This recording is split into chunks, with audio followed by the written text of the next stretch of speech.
Spider-Man Into the Multiverse is perhaps one of the best movies in 2018 and perhaps the best comic book movie in 2018. That's debatable. I don't agree with it. I think I'm Infinity War biased, but I could see how people think that. What made Spider-Man Into the Multiverse so good? Well, I'm going to go into that right now. The first and major thing that made Spider-Man Into the Multiverse so good was the comedy. Comedy, if it hits right, it can make the movie and make it better than it should have been.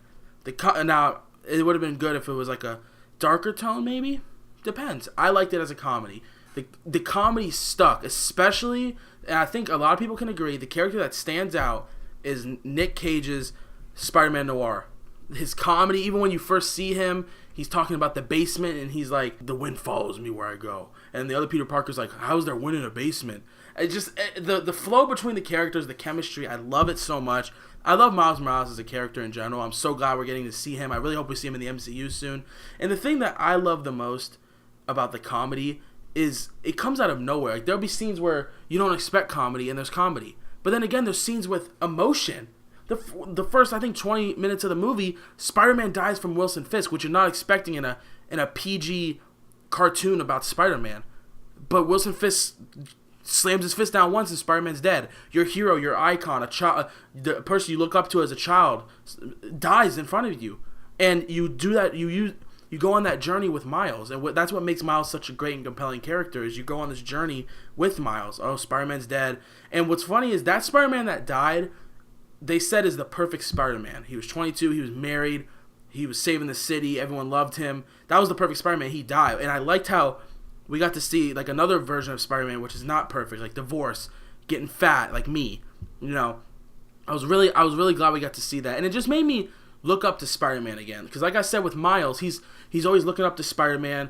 When he buys the suit, Stan Lee's cameo was that's probably one of my, if not my favorite Stan Lee cameo. Especially since he just died. It hit me home. I was sad. I was tears of joy. He made you laugh. He made you feel emotion. He said anyone can put it always fits eventually. That is such a great line. And it just goes to show that anyone can be Spider-Man. And I love that so much about Spider-Man. And I just love how Miles looks up to Spider-Man. The whole country looked up to Spider-Man when he died, and like you get that feeling that you had when you're a kid, like I look up to Spider-Man, and now you're reliving this with Miles, and you get to relive it yourself, which I really liked. Wilson Fisk, when I went into the movie, my friend Colin, who you see in the Glass Review, he said that he heard people talking about how Wilson Fisk's arc isn't good.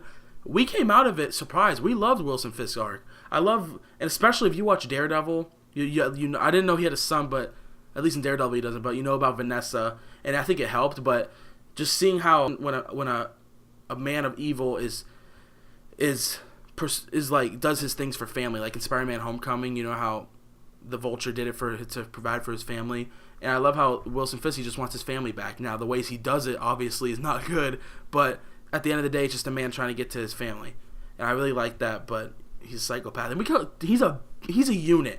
Okay, he's like 3 of me.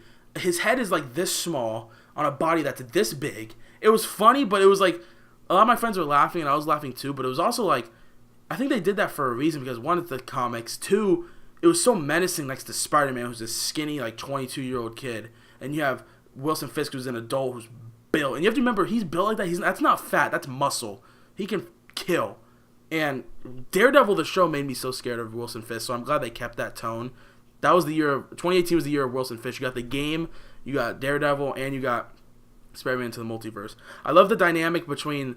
I love how Peter B. Parker taught Miles something, and Miles taught Peter B. Parker something. And in the end, Peter B. Parker starts his path again to become the perfect Spider-Man. He gets back together with MJ and all that stuff. And I get so emotional easily in movies.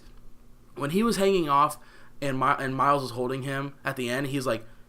And Miles was like, you have to take the leap of faith. I was like, that hit me, like the build up throughout the whole movie of that leap of faith.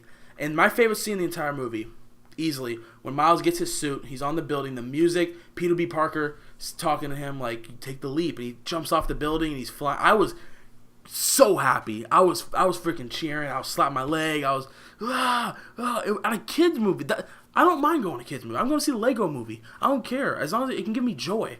I don't care if it makes me look weird as an 18-year-old, 19-year-old on Monday. I don't care. It's just so good. The animation, My favorite animation style of all time, easily. It looks like I'm a big fan of comic books. It looks like it was straight out of a comic book. Straight out of a comic book. I could not believe it. They mixed 3D and 2D. It looked so realistic at times. I loved the transition scenes. There was like a panel. I loved that so much. I also like Gwen Stacy, or Spider-Gwen, right? Something like that, Spider-Woman. I like the anime. Like, the anime was sketchy because not a lot of people know about it. And I didn't even know about it. I thought it was going to be a little cringy, but they did it well. It was funny, and like that Spider-Man Noir was my favorite. The pig, Peter Porker, he was funny. He had some quick one-liners that killed me. I love the Aunt May duo. Also, I loved Aunt May, how she got something. The Prowler, I already knew the Prowler was the uncle. I didn't know they were going to do that in the movie, but I kind of figured, but even in Spider-Man Homecoming, like, they allude to the uncle becoming the Prowler and then him having a nephew, and that was Miles Morales. I really liked that. And just the villains were great. The animation, I love the dad, because I don't really have, like, I don't have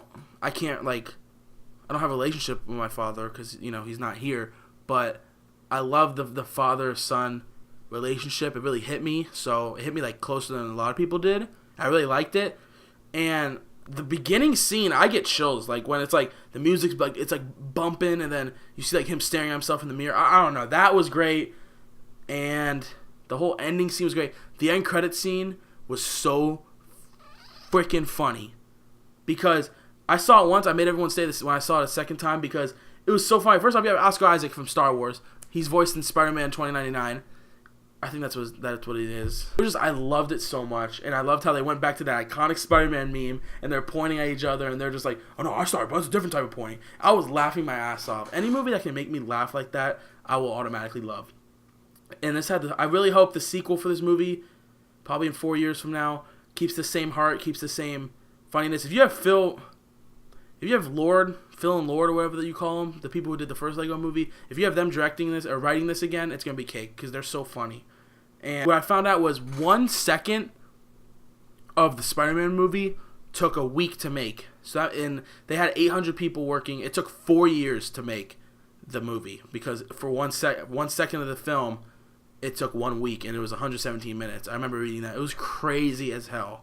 Like, just so much work went into it, and I just love when they don't rush movies. They took their time with this, and I'm glad that more and more people are finding out about Miles Morales, because he was known, but he's not as known as, of course, Peter Parker, and I hope we see him in the MCU. Anyways, guys, thanks for watching. If you liked the movie, comment below. If you didn't like some of the aspects, comment below. I love to talk. If you didn't see our parody of The Lonely Island's Dear Sister, we could call it Dear Brother. Link in the description. That was our previous video. And I'll see you guys tomorrow. Peace.